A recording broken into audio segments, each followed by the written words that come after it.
Hi, I'm Angela Non. I'm Ariana Kempis. And this is BRB Crying.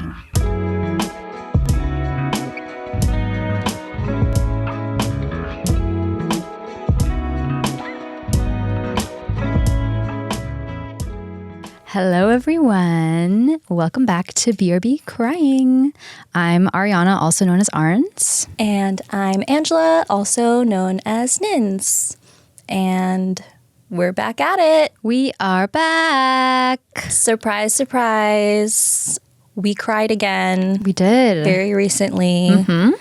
And we are here to tell you all about it. Yes, we are. Tell you what it was that made us cry, why it was that made us cry. Mm-hmm. And then you listen and you're like, dude, I fuck with these girls. Hopefully. You know? That's the goal. That's the goal. If you don't, then why are you still here? Turn it off. No, don't go. I'll do anything. Yeah.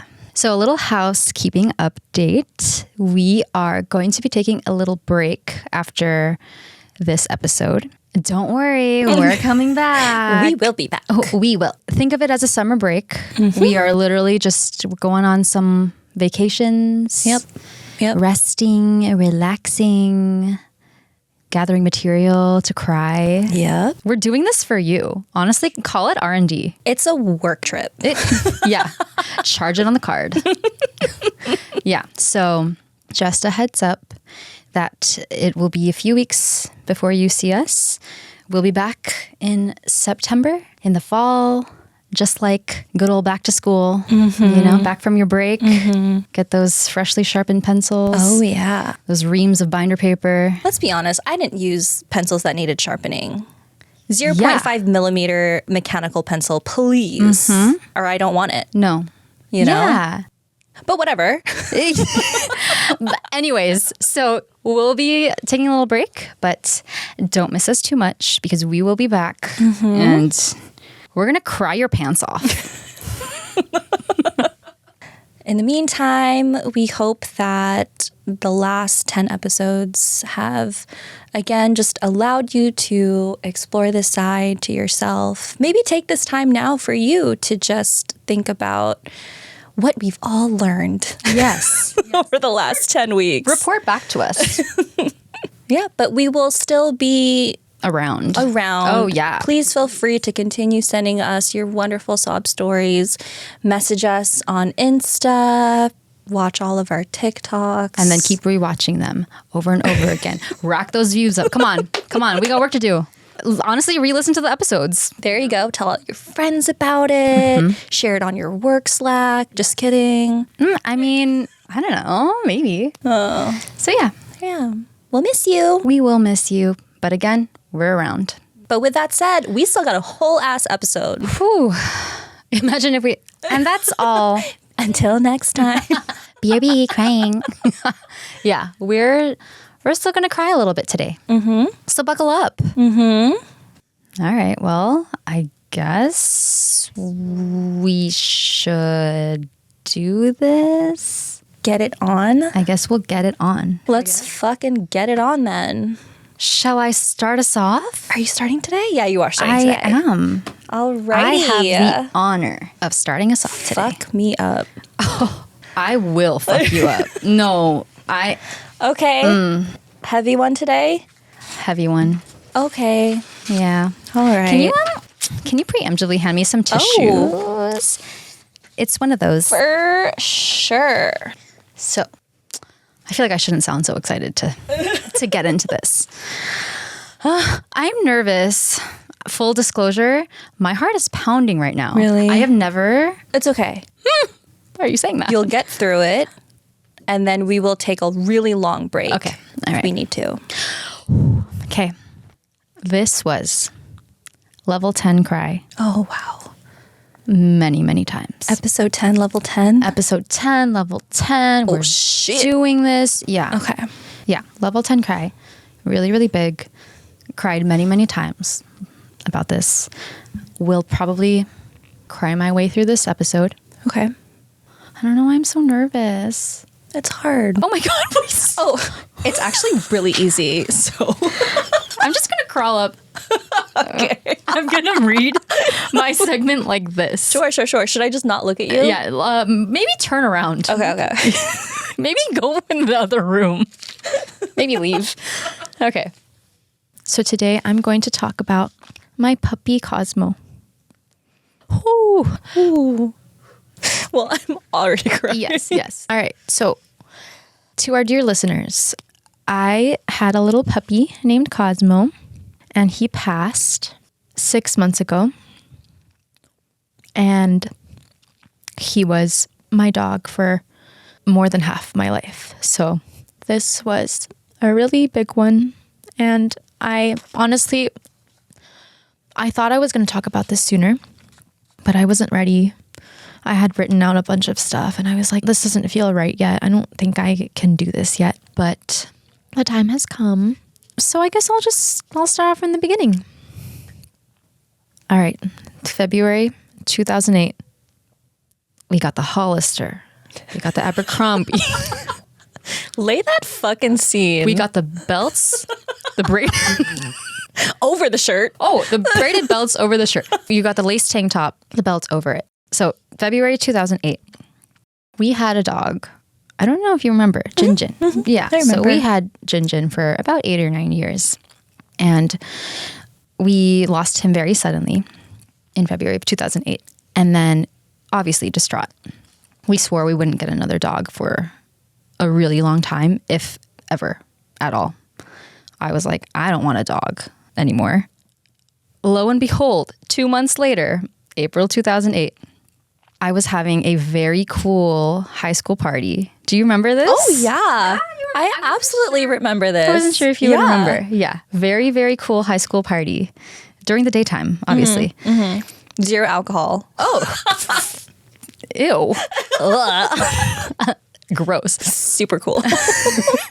So we're having this party and my parents come home and there's a little white rat that comes bounding in. And I mean, he's like zooming all over the fucking house. And I'm like, what the fuck is that? I'm pretty sure like I literally was like, what the fuck is that? And my mom was like, oh, his owner couldn't take care of him anymore. And Pop just couldn't resist. And I was like, after we said we weren't going to get another dog, we have another dog. So yeah, that party was very chaotic because he was just running all over the place. Didn't know where he was, didn't know who anyone was. And they said his birthday was July 3rd, 2007. But there's no way because that puppy was like, he was like 4 pounds. He was tiny. I was like, he's probably 2 or 3 months old. He was really, really small. I guess his prior owner had just gotten him, had a back surgery, couldn't take care of him anymore. And so I don't even know if we knew his name. We had to give him a name because he was that young. But so the chaos of my very cool high school party clears out and we're left alone with this dog. And I swear to God, he takes one look at me and like locks eyes with me. And those eyes tell me, you are my person and I'm your dog. And for the next 16 years, I'm going to latch onto you with every ounce of my being. And I'm going to be the clingiest, most anxious dog you've ever fucking met. And I'm going to do like crazy things. Like I'm going to look you dead in the eye while I pee on the couch, just like out of spite. But I will also rest most easily in your arms.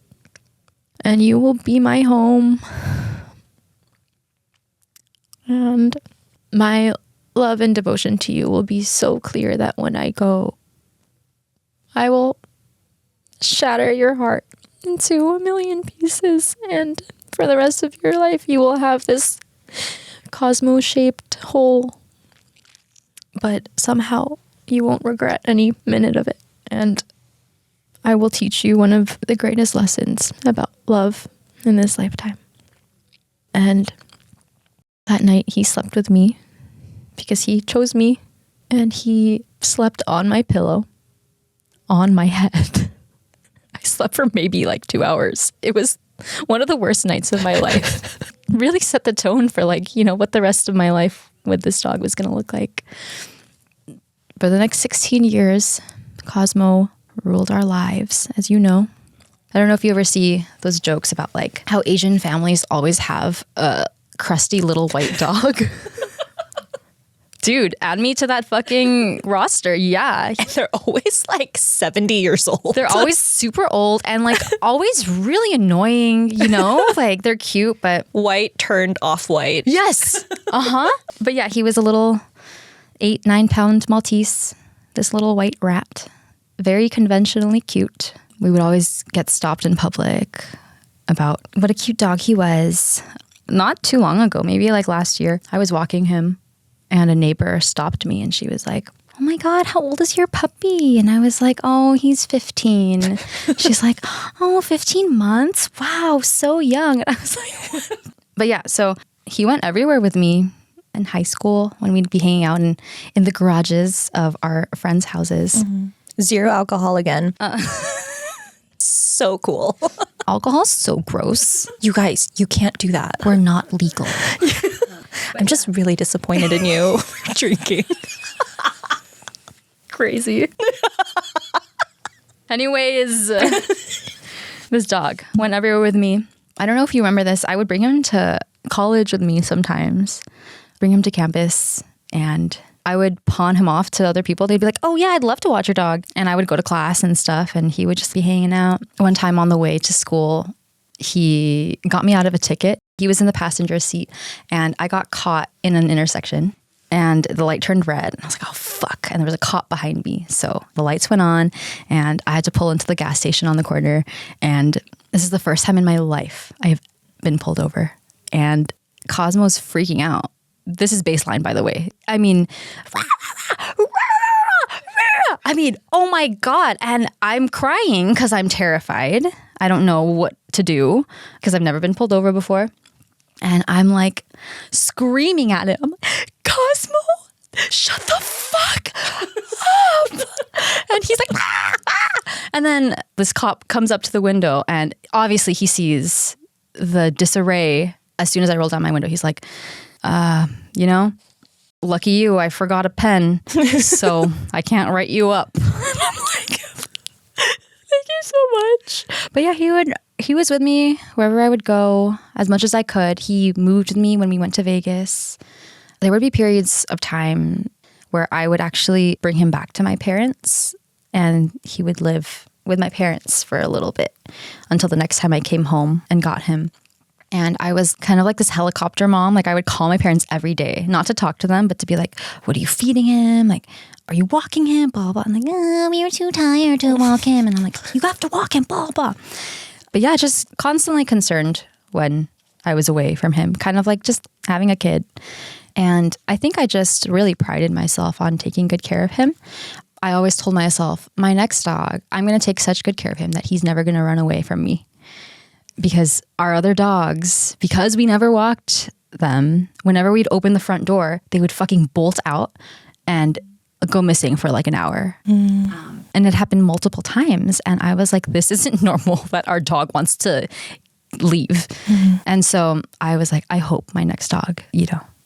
And he always came back. There was one time when we were in Vegas where we would leave the door open and we'd put up a little doggy gate so he couldn't actually leave the balcony area. But he got out one day and he literally bounded down the steps by himself. And it took a while for us to realize like, oh my God, he's missing. So then we were like running around the whole apartment complex looking for him. When we finally found him, like 20 minutes later, he was like walking himself. He was just like, you know, like just on our little route. Just like peeing and stuff. And he didn't, when he saw us, he didn't run away. Like, "Oh no, you caught me." It was like, "Oh, hey." He just kind of like kept going and we're like, "Dude, what the, like you can't fucking do that." Yeah. But that was one of those moments where I was like, wow, like I take good fucking care of this dog because he feels safe and he comes back. And so when I was pregnant, it started to get hard for me to take care of him. I got pregnant around the same time we moved into our tiny house. And obviously I wanted him to live with us. And he did for a little, but he was really anxious about his new environment. You know how they say pets take a while to transition. So he was having a really hard time. He would pace at night. We would hear the little clicking of his nails on the ground, and we couldn't figure out a good sleep situation for him. And so the best place we could get him to sleep was on the couch. And he hurt himself when he jumped off the couch one day, and his hind legs were never the same after that. And this was around like November 2022. And he had had a couple of health scares before that, but this was kind of, this sounds really morbid, but like the beginning of the end. I mean, he was already at that point, 14, 15. He was aging, and we knew that it would be, if not a physical injury like this, it would be some other sickness. So we knew it was going to be his time soon. And when I was pregnant, as I started getting bigger, again, his hind legs and stuff were an issue, and he was incontinent. So I was having a really hard time cleaning up after him. I mean, it was constant. And I told my parents, I was like, dude, I feel awful and I feel so guilty, but I can't really take care of him right now. It's painful for me.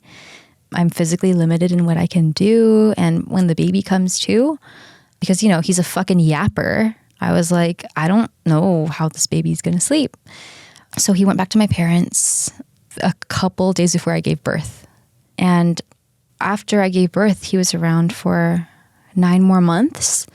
And I felt really bad because I kept telling myself, oh, like, we'll bring him back. But it was always like, oh, it's not a good time because this and that. So he just stayed at my parents until he passed in January of this past year. And so he's not living with me, right, during these 9 months, but every moment I can get, I'm coming over to my parents' house and walking him, spending time with him, and bringing him over to our place when I could.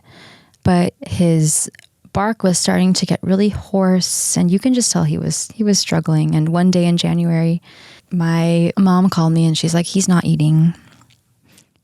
And we were like, okay, I guess we'll bring him to the vet, thinking like it would be something minor. And she called me a couple hours later. And when I saw that she was calling me on the phone, I just knew. Yeah. I could feel it. There was like a shift in the energy around me when I saw that call. And she was like, his trachea's collapsed. The vet wants us to come and say goodbye. And so my family and I went over there, and every time we had gone to the vet, they have a little room in the corner where families will go and their pets will be euthanized. And I would always glance at that room when I was in the lobby, and I'd be like, one day that's going to be me. But today's not that day, and we're just going to keep trucking along. But then it was that day. And we gathered in that room and we all said goodbye, and he was sedated. I was the one holding him. And with our other dog, Jinjin, in retrospect, we very selfishly were like, we don't want to be in the room when we put him down because it's too hard for us to watch. And that was one of our biggest regrets, because he was probably so scared because he was alone. And we said that when Cosmo goes, we're going to be there. We're going to be holding him. And he had his eyes kind of focusing on me. And yeah. And this happened to be around the same time I was reading Bending Reality by Victoria Song. So I was kind of experimenting with that idea of crying instead of just pushing it down. And so I was bursting into tears constantly, but trying to hold it down enough for the baby to like go to bed. And I was like, I just can't wait for her to go to sleep so I can cry. And I would just cry and cry. And it would be everywhere. I would be crying at work. I mean, it was just, I was so spent from feeling everything. It was just really hard. I'm sure anyone listening who's lost a pet knows what that's like. I don't really have to go into it. I still cry. I still cry about it. But there's a lot less anguish and a lot more peace with the distance. And I think that's why I wanted to wait to talk about it a little bit. They say that in your lifetime you have that one pet that is yours and you are theirs. And maybe before and after that, you'll have other pets, but there's always that one. And from the beginning, I knew that Cosmo was the one.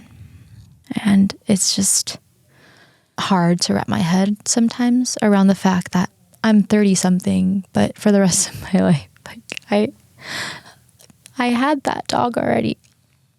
I'm sure maybe in the future there will be others, but there will be no one like him. Until the day that I die, I will only see him in my dreams or when I close my eyes and I remember the feeling of like scratching him behind his ears. I will only ever experience those now in my memory. I could go on, but I wanted to kind of end with talking about a dream that I had a couple months ago. He doesn't visit me too often in my dreams, but there was one dream that really stood out to me. I was at a pool, which is weird because he fucking hated water. And it was really crowded, and from the distance, I could see a little white dog with this woman who was kind of crouched over him, tending to him. And I was like, wow, like, God, I used to have a dog who looked just like that. And I started walking closer and closer, and I was like, wait, that is Cosmo. That's Cosmo. And I was like, what is he doing there? Who is he with? And I realized that he was with another family, and I thought I would be overcome with feelings of jealousy and resentment. But I was relieved. And in my dream, I was like, oh God, there are more people to love him. It was just this moment of realization that when you really, really love someone or something, like, there's no ownership. There's no, like, oh, it's mine, mine, mine. You love that they're loved. And so, wherever you are, Cosmo, I know you're probably being a fucking asshole to your new family, but I know they love you just the same. Thank you for sharing that. I know it wasn't easy to relive those memories as much joy as it brought you. I think that dream captured exactly what I wanted to say as well, which is that I didn't have a pet growing up. My dad claimed he was allergic, but for my pet, my sister's pet, he doesn't sneeze, so surprise. Anyway, I never had the experience of being a child with a child animal. And I got a cat when I was an adult. Yeah. And the first couple months of me getting this pet, I realized how much of a fucking spoiled baby I was. I was like, oh, is this what it's like to take care of something and love something that relies on you? Like, I was like a dumb bitch. I was like, wait, this is what it's like? Like, this was the first time I really opened up my heart to something that, in essence, was more work. Like, she just uses up resources. Oh, yeah. I'm cleaning after her. Like, what's the benefit, really? And the benefit is that this animal just loves the shit out of you. It allows all of this love in your heart. It allows you to give it to something. And it's like, for the first time, I realized, oh, this is what it's like to not give a shit about myself. I'm just doing this because I want you to be happy and taken care of. that's the power of our love for these animals. They change us. Yeah. It was hard because he felt like my first child. Yeah. The way I cared for him, it's the same thing. If anyone's wondering what it's like to have a kid, no, it's literally like having a pet. I love the way that you told the story because there is something so not of this world when you think about the bond that you just have with certain pets. Somewhere, sometime, we made a deal. Hey, we're going to be each other's. I think that all the time when I look at Mare. Hey, you picked me, huh? That dog fucking picked the shit out of you for sure. It was too much. It's like, we get it. Truly.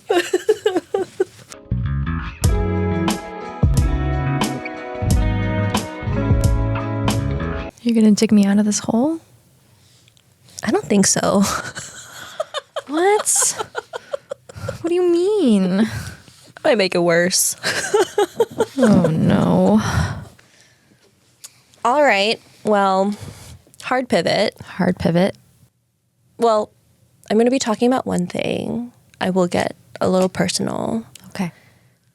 It might get pretty heavy too, but we'll try to end it on a good note. We'll try to end it on a good note. All right. So today I will be talking to you about a song. Okay. Called Blurry, written and performed by JP Saxe. He is a Canadian singer and musician.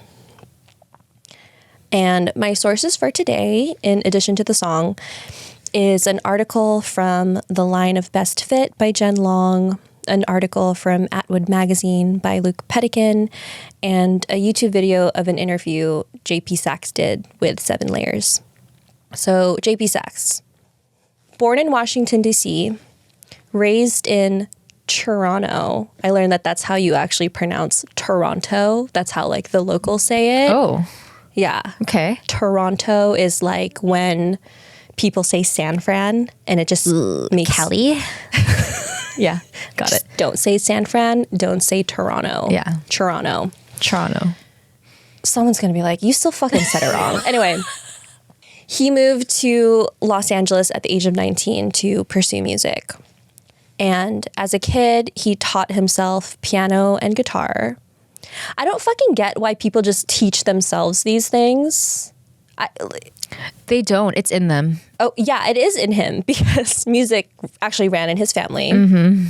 His grandfather is an internationally celebrated and Grammy award-winning cellist. So he's kind of a Nepo baby, but his music is very much not classical. He doesn't sound like a Nepo baby.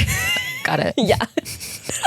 But I do think that his grandfather being so successful in this career path really did shape his passions. And he says, I'm really grateful to him because he made the concept of building a life with music seem less absurd. Just really gave him the courage to pursue it. I like that. So his music is described as soulful R&B leaning pop. Okay.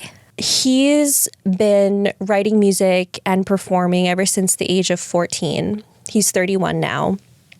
And me too. His career pretty much changed overnight when he released his most popular song with Julia Michaels in 2019, If the World Was Ending. Oh. Yeah, that's him. Ah. And if you're not familiar with the song, it's basically imagining the world ending and two complicated lovers thinking that if that really were the case, they would put their differences aside and still choose to spend their last night on Earth together. And the timing of this song's release was pretty fucking serendipitous. It was at the end of 2019, right before the pandemic. So people were like, what the fuck? But all this to say, this is not the song I'm highlighting today. I just wanted to spend a little bit of time on it because I think it really speaks to JP Saxe's storytelling and the significance he places on crafting a song in its entirety. Melody, vocals, instruments, and most importantly, the lyrics themselves. And yeah, he really gives a shit about the writing of his songs. And in fact, when he moved to LA, he would go to a lot of open mics and he became friends with a lot of poets. And he said, hanging out with poets pushes me to up my game because if I sing something melodically beautiful but lyrically underwhelming to a poet friend, they don't give a shit about how pretty it might sound. They'll tell me I'm being lazy. Ooh. Wow. So yeah, this is just someone who really cares about the craft of his songs, wanting to convey authentic emotions, tell a story, and tell it beautifully. So, as I mentioned, I want to talk about his song, Blurry. And to be so fucking for real, this song was released in 2018, right before his career really catapulted into fame. So I really wasn't able to find any clips really or any interviews where he talked about the song at length and talked about his inspirations and blah, blah, blah, blah, blah. But I think that's okay because music and art, while the context is great, it can more so be about how we perceive it, what it means to us personally. You know, we can find our own meaning behind things, and really that's the part I want to focus on today when it comes to me telling this story. Basically me making shit up about this song. Got it. You writing the interpretation on Rap Genius. Exactly. So, I don't know, Arns. I assume you don't want me to say anything about the song before. Of course. Do you know me? I play it for you. I want to walk in there blind. Yeah. Okay. And I will do that. I just want to point out two things so that you can pay closer attention to them. Okay. The lyrics of the chorus and basically everything after the bridge are the elements that really resonate with me. And maybe once we listen to it and I can tell you why, we can listen to it again after having my context. Context. Yeah, got it. All right, so again, this is Blurry by JP Saxe. We will link this song in our show notes if you'd like to listen before we dive in. All right, so I just played the song for Arns. Sick fucking song. Vibes. A little dark, a little moody. Might be interesting to note that the cover art for the single is a close-up profile view of this couple lying down. And the lighting is this deep, dark purple, which I feel is the perfect shade to give you the feeling that the song is. Now, the song itself is actually about a couple getting a little intimate. They're having a moment. Okay. This Atwood magazine article was like one of the only things I found that talked about the song specifically. And they write that this track, quote, delves deeply into the incomparable feeling of being utterly, fully connected to someone. Blurry speaks to the precious euphoria that's found in the reciprocation of this poignant entanglement. And I'm like, yeah, they're boinking in this song. Like, just say that they're boinking, you know? So many words. I know. However, as I mentioned in my preamble, I more so want to focus on specific lyrics of the song and the production of the song, and why this was significant for me personally. So 2 lines that are repeated in the chorus and basically just all throughout the song are, all that I'm in are the parts of my skin touching yours, and everything's blurry but you. And I really love the imagery of looking at the world, at your life, and having it not make any sense, and feeling really lost and confused. And the only thing that's grounding you, that makes sense, is this person that you love. There was a time in my life where I was really struggling. I was so terribly unhappy with my job. And I allowed it to basically negatively affect every aspect of my life.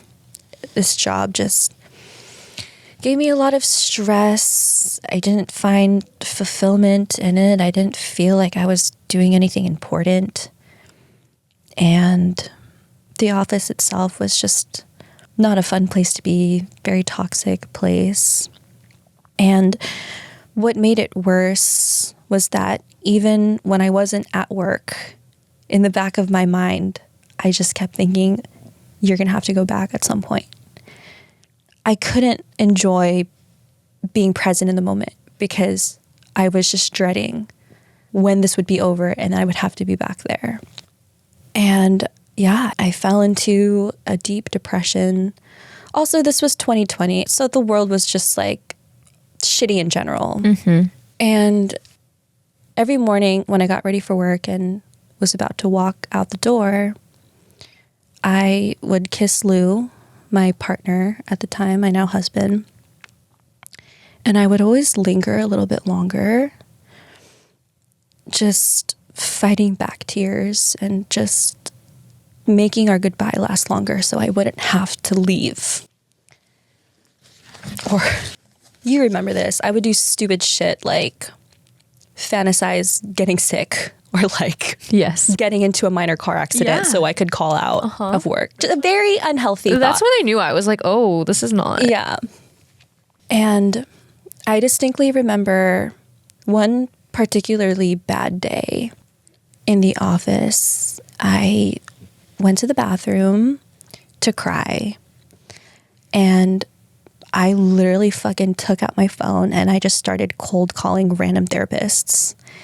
And I was like, hi, like, can you fit in a new patient? Because I fucking am about to have a mental breakdown. I just didn't have the tools to separate my self-worth or my purpose in life from the job that I had. I had a very basic understanding and definition of what success meant. Basically, find a high-paying job and work your way up the company.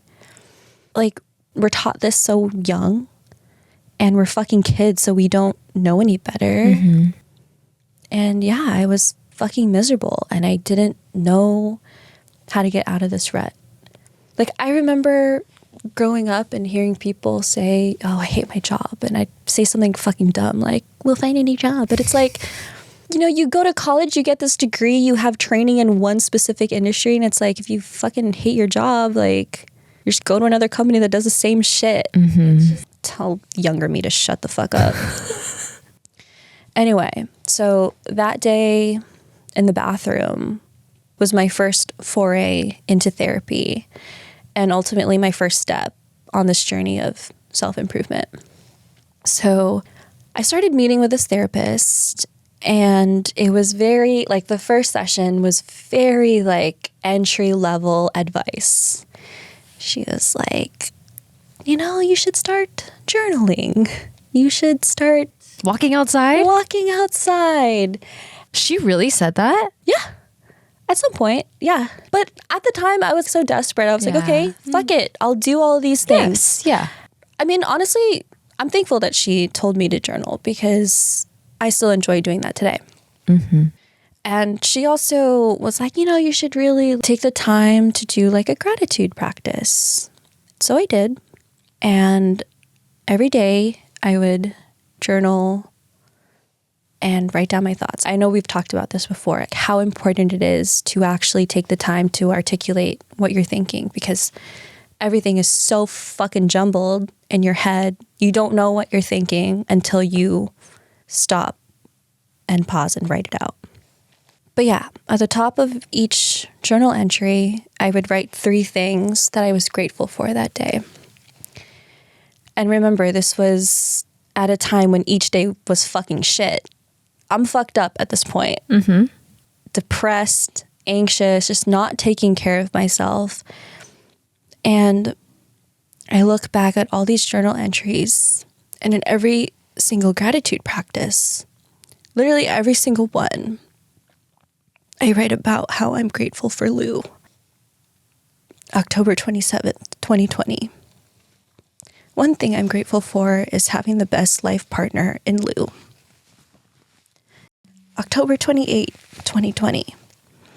I'm grateful for a playful moment me and Lou had today when we kept taking turns space planting on the bed. He makes me laugh every day, even on my hard ones. November 1st, 2020. I'm grateful that we were able to clean the apartment today. Teamwork with Lou. November 17th, 2020. Had a hard day at work and felt so comforted when I finally came home and Lou wrapped me in his arms. There's more, but basically all in the same vein. And all this to say, when I look back at this really hard period in my life, the one thing that was so constant and so clear was him. Everything was blurry but him. So in the second half of the song, the music gets really chaotic.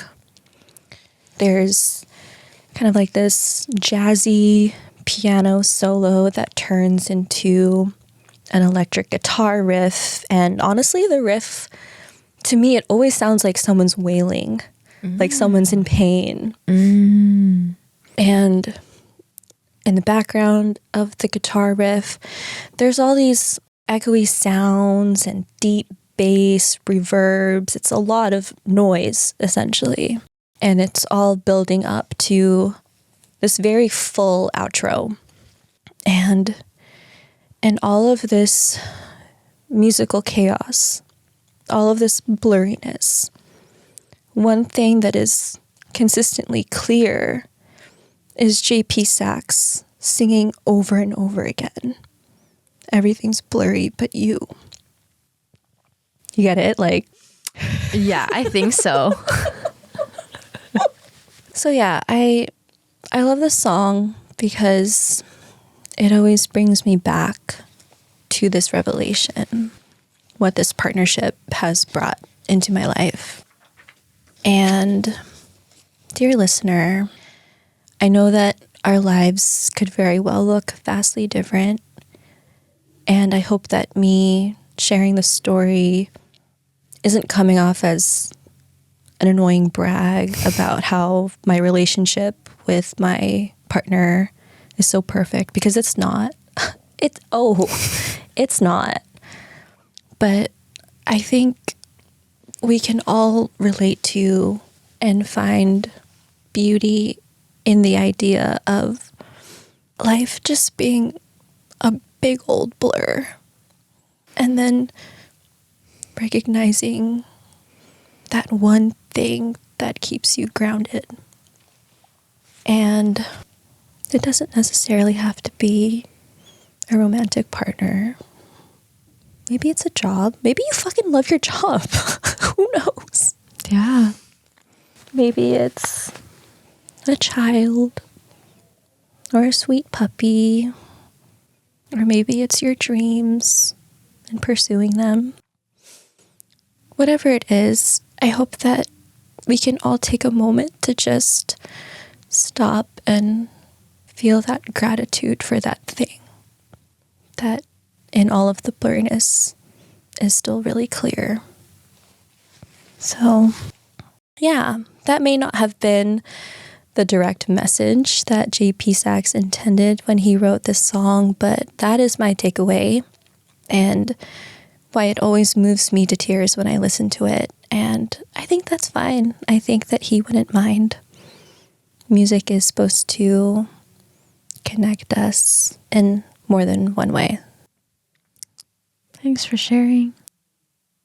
I love when you share these tender moments about your life with Lou, because even as your best friend, I don't see that. I don't see the struggling in private the way he does. And on the other end of it, I don't often see the tenderness on his part. I only see the silliness. Yeah, for those of you that don't know my husband, he's a complete fucking clown. The relentless jokes. Constant. I mean, if it's not a joke coming out of his mouth, I get nervous. Because I'm like, something's wrong. Something is amiss. So when you share this, as much as I know and love Lou, it adds even more shape to my idea of him. To be clear, Arns has known my husband longer than I've known him. So Only by like 2 years. Like 2005. but it's something that we have kept coming back to over and over again for all of these episodes. It's like there's so much more to everyone. Literally episode 1, you talked about Uncle Iroh and Ove and Iroh. Uva. Uva. Yeah. I was like Jiro, but that's Jiro Dreams of Sushi. I mean, but yeah, you know, it's like there's a lot that we don't always show the world, but that doesn't mean that it's there. I mean, I know that you were aware of how hard it was for me at the time, but I probably was like, oh yeah, I fucking hate my job right now, but you know, didn't really let people into where my head was really at. Mm-hmm. Yeah, I look back at where I was at the time. I was probably 27 and like just didn't really have any tools to sort my shit out and redefine what was important to me. But I think where I am today, all of the growth that we've done, just picking these stories week after week and really allowing ourselves to think about them and process them and change the way that we view the world. I wish I could give this podcast to 27-year-old me, you know? Me too. You're right. You didn't really dig me out of that hole. It's fine. That's okay. You know what? Banger of a season finale. There you go. Little cliffhanger. They're all on the edge of their seats. Well, thank you all for joining us again on this little couch. Maybe you're driving to work. Maybe you're lying in bed with your eyes closed. Maybe you're wearing a belt over your shirt. Maybe you're wearing a braided belt slung low across your hips. With a very long necklace. Yes, beaded necklace, costume jewelry. Yes. But wherever you are, wherever this finds you, thank you for joining us. Thank you for maybe crying with us, hopefully laughing with us. Thank you for letting us be vulnerable and hopefully being vulnerable with yourself in your own life. While we're on our little break, we will still have access to everything. So please, please, please reach out to us. If you have any sob stories, if you have material for us to read on our little summer break, read or consume or listen to or watch, email us at hello@brbcryingpodcast.com. Send us a note on brbcryingpodcast.com. Reach us on all socials at brbcrying.podcast, and we will read everything, and we love hearing from you. So please, please, please keep reaching out while we're on hiatus. Yeah. It has been such a joy to work on this podcast and release it to the world, and seeing so many of you resonate with it. And we are really, really excited for where this is going to go. And we can't wait to take you along with us. Yeah. But for now, we're going to give ourselves a little break. We're going to enjoy the rest of our summer. Yes. And we will be back. Oh, we will. So fucking back. Oh my God. Yeah. But until then, BRB crying.